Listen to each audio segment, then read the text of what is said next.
Headlines आपने जानी। Bulletin का बाकायदा आगाज करेंगे। सबसे पहले बात करेंगे एमक्यूएम पाकिस्तान की, जिसके सरबराह फारूक सत्तार ने आज पार्टी का हंगामी इजलास तलब कर रखा है। फारूक सत्तार की जानिब से तमाम कारकुनान से इजलास में शिरकत की अपील की गई है, जबकि एमक्यूएम राबता कमेटी का 3 रुकनी वफ्द फारूक सत्तार के पास PIB कॉलोनी पहुंच चुका है। वफ्द की तरफ से 3 तजावीज पेश कर दी गई हैं। जराये के मुताबिक फारूक सत्तार से अपील की गई है कि वो बहादुराबाद चलकर इजलास की सदारत भी करें। आपको बताएं कि एमक्यूएम पाकिस्तान में कुछ इख्तलाफात देखने में आ रहे हैं। मजीद इस वक्त क्या तफसीलात हैं, जान लेते हैं सुहेल शबीर से। जी सुहेल शबीर, बताएगा इस मामले में अब तक क्या पेशरफ्त हो पाई है? बिल्कुल, देखिए जैसे जैसे वक्त गुजरता जा रहा है वैसे वैसे लगता ऐसा है कि अब जो है वो बर्फ पिघलती हुई नजर आ रही है, क्योंकि एमक्यूएम के जो मुनहरिफ जो नाराज राब्ता कमेटी के अरकान थे, जो गुज़िश्ता रात बहादुराबाद में खड़े होकर प्रेस कॉन्फ्रेंस कर रहे थे फारूक सत्तार से अलहदा होकर, अब जो है वो यहाँ पर पहुंचे हैं और उनमें जो है वो एक सीनियर पैनल तश्कील दिया है। सीनियर पैनल में जो है वो सैयद सरदार अहमद, जो एमक्यूएम के इंतहाई सीनियर रहनुमा तस्वुर किए जाते हैं, वो आए हैं। रऊफ सिद्दीकी पहुंचे हैं और जावेद हनीफ है। ये तीनों अफराद जो है वो यहाँ पर पहुंचे हैं और यहाँ पर उन्होंने फारूक सत्तार के साथ जो है वो वन मुलाकात की है। वन मुलाकात में जो है उनके सामने ये कुछ तजावीज़ रखी गई हैं, जिसमें कहा यह गया है कि वो सबसे पहले तो जो आज जनवा का इजलास तलब किया है उसको जो है वो मुलतवी करें, और इसके अलावा जो बहादुराबाद में मौजूद राब्ता कमेटी के अरकान हैं उनका इजलास है उसकी सदारत करें। तमाम जो रहनुमा हैं, तमाम जो MP MNAs हैं, सेनेटर्स हैं, उनको जो है वो फारूक सत्तार की क़यादत पर मुकम्मल तौर पर जो है वो एतमाद है। इस पर जो है वो अभी देखना यह है कि कुछ देर में यहाँ पर क्योंकि कामरान तसूरी भी यहाँ पर मौजूद है, तो फारूक सत्तार अपने फैसले से दस्तबरदार होते हैं या नहीं।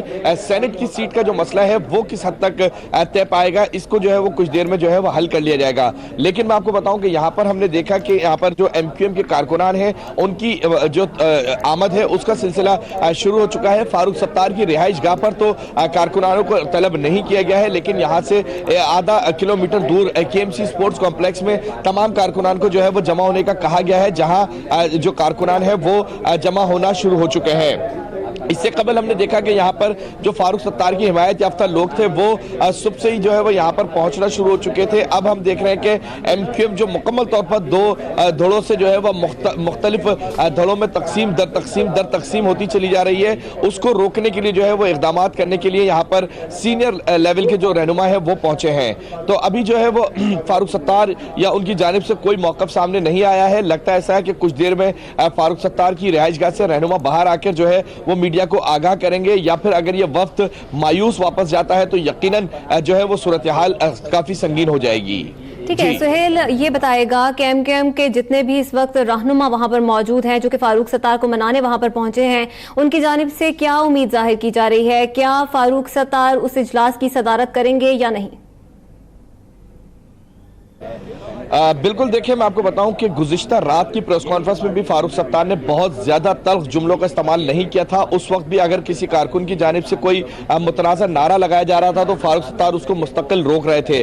और आज सुबह से भी हमने देखा कि जितने भी यहाँ पर रहनुमा आ रहे हैं उनकी जबान में भी जो है वो ज्यादा तल्खी नहीं थी, माँ सिवाय शाहिद पाशा के। शाहिद पाशा ने जो है वो बरमला कहा था कि अगर राब्ता कमेटी के अरकान माफी नामे जमा कराएंगे तो उनको माफ किया जाएगा, वगरना जो है वो सूरत हाल जू की तू रहेगी। लेकिन मैं आपको बताऊं इसके बरक्स अगर बहादुराबाद पर बात की जाए, बहादुराबाद में जितने भी कारकुनान मौजूद हैं, रहनुमा मौजूद हैं, उनसे हमारी तकरीबन लोगों से बातचीत हुई है, तो उनके अंदर भी जो है वो नरम गोशा है और फारूक सत्तार की क़यादत पर तमाम लोग मुत्तफिक हैं। सिर्फ मसला अटका हुआ है तो वो कामरान तसूरी का है। कामरान तसूरी को जो है वो पार्टी में इतनी आला पोजीशन पर लाने के लिए तकरीबन 90% लोग जो है वो मुत्तफिक हैं कि कामरान तसूरी को इतनी आला पोजीशन पर नहीं लाया जाए, जबकि फारूक सत्तार जो है वो बज़िद है कि वो अपने जो फैसले हैं उस पर कायम रहेंगे और क़यादत जो है वो डमी के अंदाज में नहीं करेंगे, मुकम्मल इख्तियारात के साथ जो है वो एमक्यूएम पाकिस्तान की क़यादत करेंगे। तो अब जो है वो तमाम जगहों से लचक का मुजाहरा किया जा रहा है। फारूक सत्तार ने भी गुज़िश्ता रात से लेकर अब तक जो है वो लचक का मुजाहरा किया है, तो यकीनन लगता ऐसा है कि बर्फ जो पिघलती हुई नजर आ रही है कुछ देर में जो है वो मुकम्मल तौर पर खत्म हो जाएगी। ठीक है सुहेल शबीर, मामला शुरू हुआ था कामरान तसूरी को सेनेट टिकट देने के हवाले से। कुछ एमक्यूएम के रहनुमाओं की जानिब से ये मौक़िफ़ भी सामने आया कि उनको कामरान तसूरी से किसी किस्म का कोई इख्तलाफ नहीं, तो इस बात पे इन रहनुमाओं को क्या इख्तलाफ है कि सेनेट का टिकट उन्हें दिया जाए?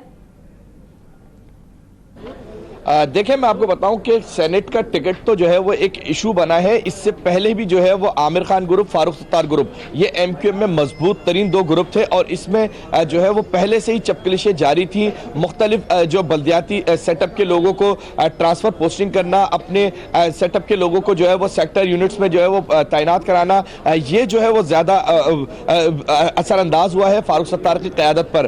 कामरान टसूरी का मामला सबसे आखिरी मामला बना। इस मामले की जो है जब ये मामला उठा है तो उसके बाद इख्तलाफात जो है वो बिल्कुल खुलकर सामने आए हैं, लेकिन उससे पहले तमाम मामला जो है वो वक्फे से जारी थे, लेकिन उसको जो है वो किसी भी अंदाज में हल कर लिया जाता था, मामला को खत्म कर दिया जाता था। लेकिन अब जो है वो फारूक सत्तार बिल्कुल अटल हो चुके थे कि यहाँ पर जो है वो अपनी बात मनवा कर रहेंगे, क्योंकि 3 जो सेनेटर्स की बात थी वो मुकम्मल तौर पर राब्ता कमेटी की तजावीज़ के मुताबिक मान चुके थे, जबकि एक सेनेटर जो है वो फारूक सत्तार चाहते थे कि वो कामरान टसूरी को दें। उस पर भी जो है वो मशावरत का सिलसिला जारी था, लेकिन सूरत हाल एकदम जो है वो चेंज हो गई। अब जो सूरत हाल है उसमें लगता ऐसा है कि अगर कुछ देर में कारकुनान यहाँ पर पहुंचना शुरू होते हैं, केएमसी ग्राउंड में कारकुनान की कसीर तादाद पहुंच जाती है, तो यकीनन फारूक सत्तार को जो है वो एक नई एनर्जी मिलेगी, नया मैंडेट मिलेगा। तो उस पर फारूक सत्तार जो है वो यकीनन इस राब्ता कमेटी को तहलील भी कर सकते हैं। तमाम तंजीमी सेटअप को तहलील करने के बाद जो है वो आरजी राब्ता कमेटी के तहत भी ये एमक्यूएम चलाई जा सकती है। लेकिन इस नहज पर जाने से पहले जो है वो कोशिश की जा रही है कि इस सूरत हाल को कंट्रोल कर लिया जाए और तमाम लोगों को जो है वो ऑन बोर्ड लेके एमक्यूएम को उसी अंदाज में चलाया जाए जिस अंदाज में गुज़िश्ता रात से पहले चल रही थी। जी ठीक है, बहुत शुक्रिया सुहेल शबीर। इस हवाले से आपसे मजीद भी तफसीलात लेते रहेंगे।